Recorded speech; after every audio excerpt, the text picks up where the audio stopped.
பாலசுப்ரமணியர் அருளால் ஆன்மீக அன்பர்கள், நேயர்கள், ஜோதிட அன்பர்கள் அனைவருக்கும் அன்பான வணக்கங்கள். நான் உங்கள் வாழ்க வளமுடன் ஜோதிடர் ஸ்ரீ குரு சுந்தர வடிவேல்.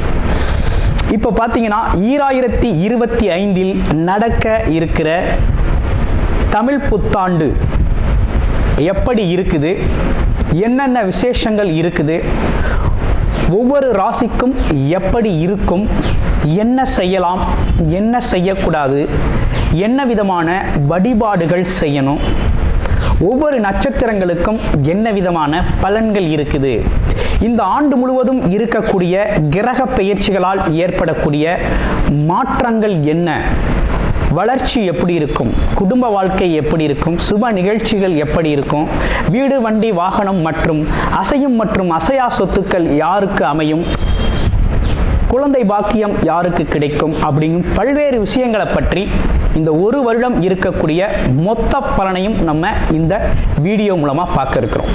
இப்போ இந்த விசுவாவசு வருடம் தமிழ் புத்தாண்டுகளில் 60 வருடங்களில் 39வது வருடம் தான் இந்த வருடம். இந்த வருடம் இந்த ஆண்டு பிறக்குது. இந்த வருடத்தில் பிறக்கும் குழந்தைகள் தைரியமாக குழந்தைகளாகவும், எல்லோரையும் அனுசரித்து தெரியக்கூடிய குழந்தைகளாகவும், பண்புள்ள குழந்தைகளாகவும், அது மட்டும் இல்லாமல் தர்ம காரியங்கள், புண்ணிய காரியங்கள் ஈடுபடக்கூடிய குழந்தைகளாகவும் பிறப்பார்கள் அப்படிங்கிறது சித்தர் பாடல்களில் உள்ள ஒரு அமைப்பு. அது மட்டும் இல்லாமல் தன் மகனை சான்றோன் என கேட்ட தாய் அப்படிங்கிறது மாதிரி அந்த குழந்தைகள் பெற்றோருக்கு பெருமை சேர்ப்பார்கள் அப்படிங்கிற ஒரு விஷயமும் இருக்குது. இப்போ இந்த வருடத்தில் இந்த வருட பிறப்பின் அடிப்படையில் சூரியன் அப்படிங்கிற ஒரு ராஜாவாகவும் மந்திரியாகவும் இருக்கிறதுனால அரசியல் மாற்றங்கள், அதிகாரம் சார்ந்த மாற்றங்கள் அப்படிங்கிற ஒரு விஷயம் நடக்க இருக்குது. அதையும் தாண்டி மழை பொழிவு அப்படிங்கிறது ரொம்ப அதீதமாக இருக்குது. விவசாயம் செழிக்கும், தானிய உற்பத்திகள் அதிகரிக்கும். அடுத்து பார்த்தீங்கன்னா மக்கள் செழிப்பமடைவார்கள். வருமானத்தை விட செலவு கம்மியாக இருக்கும், சேமிப்பு அதிகரிக்கும், தங்கம், வெள்ளி, ஆபரணங்கள் வாங்கக்கூடிய தன்மை ஏற்படுது. அது இல்லாமல் பார்த்தீங்கன்னா இந்த காலகட்டத்தில் பசுக்கள் உற்பத்தி அப்படிங்கிற ஒரு விஷயம் ரொம்ப நல்லா இருக்குது. அடுத்து பார்த்தீங்கன்னா மக்கள் மீது வரி அப்படிங்கிற ஒரு விஷயம் அதிகரிக்கக்கூடிய சூழ்நிலை அப்படிங்கிறதும் இருக்குது. ஆக மொத்தத்தில் இந்த விசுவாவசு வருடம் அப்படிங்கிறது மற்ற வருடங்களை விட இந்த வருடத்தில் மக்களின் வளர்ச்சி அப்படிங்கிறது நல்லா இருக்கு. திரைப்படத்துறை ரொம்ப நல்லா இருக்கு. பெண்களுக்கான வளர்ச்சி, பெண்களுக்கான திட்டங்கள் அப்படிங்கிற ஒரு விஷயத்தை அரசாங்கங்கள் அதற்கான முக்கியத்துவம் கொடுக்க இருக்கிறாங்க. அந்த வகையில் அவங்களோட தனி முன்னேற்றம் அப்படிங்கிறது இந்த காலகட்டத்தில், இந்த வருடத்தில் ரொம்ப அதிகமாக இருக்கக்கூடிய அமைப்பு இருக்கு. குறிப்பாக எல்லார் குடும்பங்களிலும் சுப நிகழ்ச்சிகள் நடக்கக்கூடிய ஒரு தன்மை, திருமண பாக்கியங்கள் கைகூடக்கூடிய ஒரு அமைப்பு, குழந்தை பாக்கியங்கள் கிடைக்கக்கூடிய அமைப்பு, கோவில் வழிபாடுகள், தர்ம காரியங்கள், புண்ணிய காரியங்களில் மக்கள் ஈடுபடக்கூடிய ஒரு தன்மை அப்படிங்கிறதெல்லாம் ரொம்ப மிக சிறப்பாக இருக்கக்கூடிய இந்த விசுவாவசு வருடத்தில் உங்கள் ராசிக்கு எப்படி இருக்கும் அப்படிங்கிறத இப்போ பார்ப்போம். நட்சத்திர நேயர்களுக்கு இந்த விசுவாவசு வருடம் என்ன விதமான நன்மைகளை தருது அப்படின்னா, கண்டிப்பாக நீண்ட நாள் திருமணம் ஆகாதவர்களுக்கு உறுதியாக திருமணம் நடக்கும்.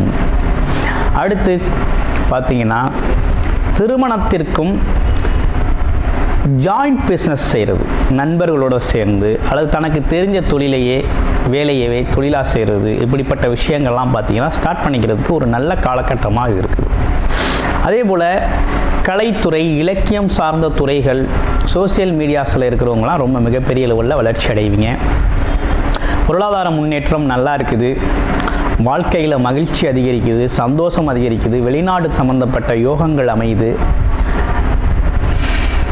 இதையும் தாண்டி உங்களோட மதிப்பு மரியாதை அப்படிங்கிறது பார்த்தீங்கன்னா ரொம்ப அதிகரிக்கக்கூடிய, சமூகத்தில் அதிகரிக்கக்கூடிய காலகட்டம். பல்வேறு விதமான நன்மைகளை அளிக்கக்கூடிய வகையில் இந்த வருடம் அப்படிங்கிறது சிறப்புக்குரிய வருடமாக உங்களுக்கு அமைஞ்சிருக்கு. உங்கள் அனைவருக்கும் இனிய விஸ்வாவசு வருட புத்தாண்டு நல்வாழ்த்துக்கள். தனக்காரகனை ஆட்சி அதிபதியாக கொண்ட தனுசு ராசி அன்பர்களே, தனுசு ராசிக்கு உங்களுடைய ராசிநாதன் இதுவரையும் 6ஆம் இடத்தில் அமர்ந்திருந்தார். ருண ரோக சத்ரு குருவாக அமர்ந்திருந்த இந்த காலம் அப்படிங்கிறது உங்களுக்கு பல்வேறு விதத்தில் பல்வேறு விதமான அனுபவங்களை பெற்றிருக்கிறீங்க. ரொம்ப சிரமங்களை சந்திச்சாச்சு. கடன் பிரச்சனை, நோய் பிரச்சனை, எதிரிகளால் தொந்தரவு அப்படிங்கிறது மாதிரி பல்வேறு விஷயங்களை சந்திச்சாச்சு. இருப்பினும் இந்த வருடம் என்ன நடக்குது அப்படின்னு பார்த்தீங்கன்னா, ராசிநாதன் அப்படிங்கிறவர் மே மாதம் 14ஆம் தேதி பார்த்தீங்கன்னா களத்திர குருவாக 7ஆம் இடத்துக்கு பெயர்ச்சி அடைகிறார். இந்த 12 வருடங்களுக்கு ஒரு முறை மட்டுமே தன்னுடைய ராசியை தான் பார்க்க முடியும். அதுவும் தனுசு ராசி அன்பர்களுக்கு கிடைச்ச கிஃப்ட் அப்படின்னா இதுதான், அருமையான கிஃப்ட் இது. அடுத்து பாருங்க,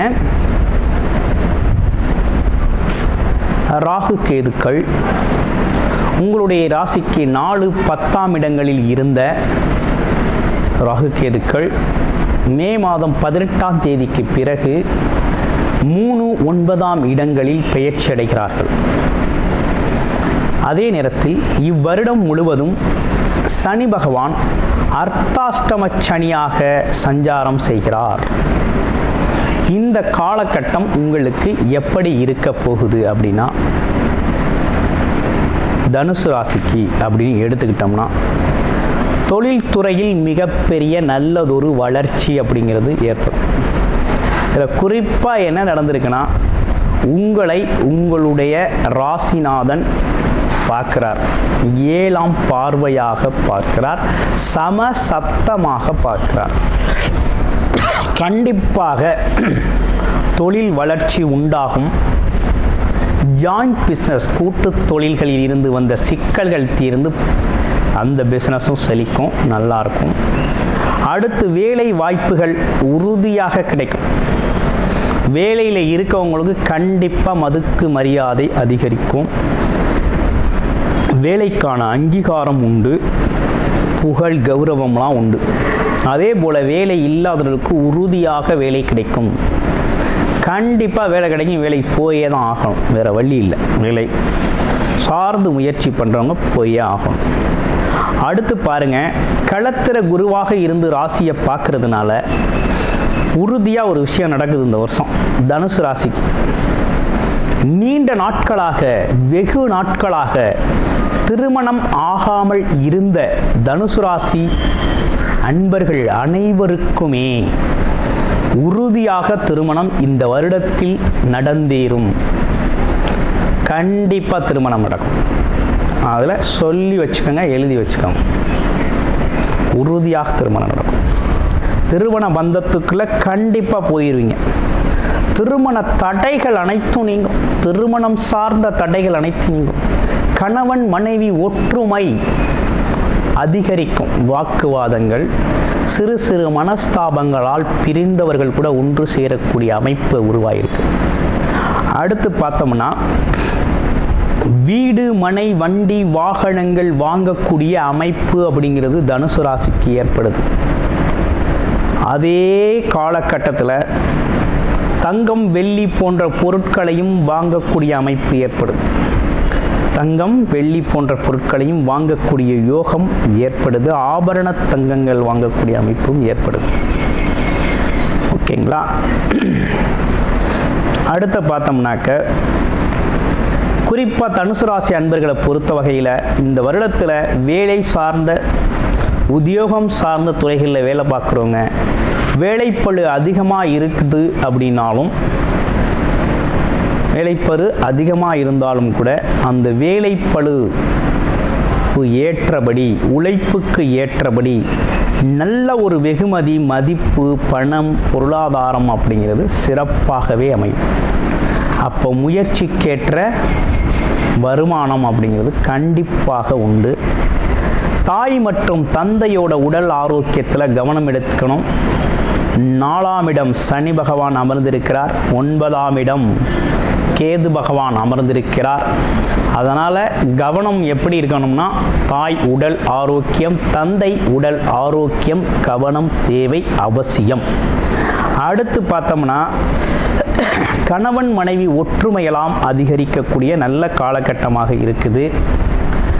ஆமாம், மாணவர்கள் படிக்கிற குழந்தைகள்லாம் நல்லா படிப்பாங்க, படிப்பு நல்ல வளர்ச்சி அடையும், படிப்பில் முன்னேற்றம் இருக்கும், ரொம்ப இன்ட்ரெஸ்டிங்காக போகும். அடுத்து குலதெய்வ வழிபாடுகள் மிகப்பெரிய பலனை தரும். அதே போல் தர்ம காரியங்கள், புண்ணிய காரியங்களில் ஈடுபடுறது, யாத்திரைகள் போகிறது அப்படிங்கிறதெல்லாம் ரொம்ப முக்கியம். இந்த காலகட்டத்துக்கு மிகப்பெரிய சிறப்பை தரும் தனுசு ராசி அன்பர்களுக்கு. அப்போ இந்த வருடம் ஃபுல்லாக எப்படி இருக்குது அப்படின்னா, இப்படி தான் இருக்குது. இப்போ சொன்ன விஷயங்கள் அனைத்துமே மிகவும் சிறப்பான விஷயங்களாக உங்கள் வாழ்க்கையில் நடந்தேறும். அதுலேயும் குறிப்பாக உங்களுடைய பிறப்பு ஜாதகம் அப்படிங்கிறது ரொம்ப முக்கியம்.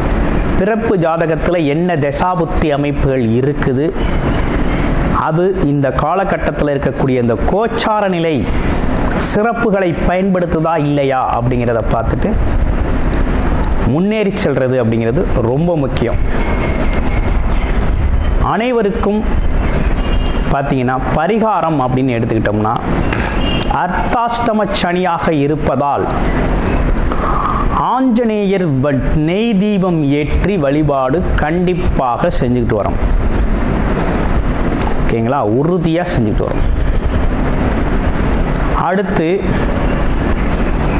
விநாயகர் வழிபாடு அப்படிங்கிறது தொடர்ச்சியாக செஞ்சுக்கிட்டு வரோம். அதுலேயும் சக்தி விநாயகர் ஆலயங்களில், சித்தி விநாயகர் ஆலயங்களிலும் வழிபாடு செய்கிறது ரொம்ப நல்லது. அனைவருக்கும் இனிய புத்தாண்டு நல்வாழ்த்துக்கள்.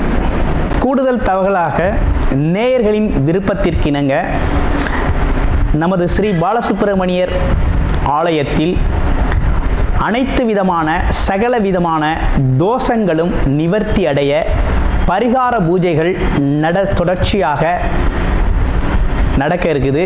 அது மட்டும் இல்லாமல் திருமண தடை, குழந்தையின்மை, தொழில் முன்னேற்றம், வேலை வாய்ப்பு கிடைத்தல், ராகு கேது தோஷங்கள் நிவர்த்தி அடைய, குலதெய்வ அருள் கிடைக்க, கடன் பிரச்சனை தீர, வாழ்வில் பணம், பொருள், செல்வாக்கு அதிகரிக்க, இப்படிப்பட்ட விஷயங்களுக்காக பல்வேறு விதமான சகல பிரச்சனைகளுக்கும் தீர்வு கிடைக்கும் வகையில் பரிகார பூஜைகள் நமது ஸ்ரீ பாலசுப்பிரமணியர் ஆலயத்தில் நேயர்களின் விருப்பத்தின் பேரில் தொடர்ச்சியாக நடக்க இருக்கு.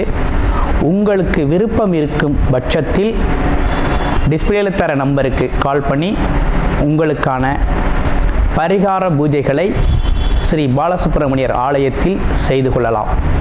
நன்றி, வணக்கம்.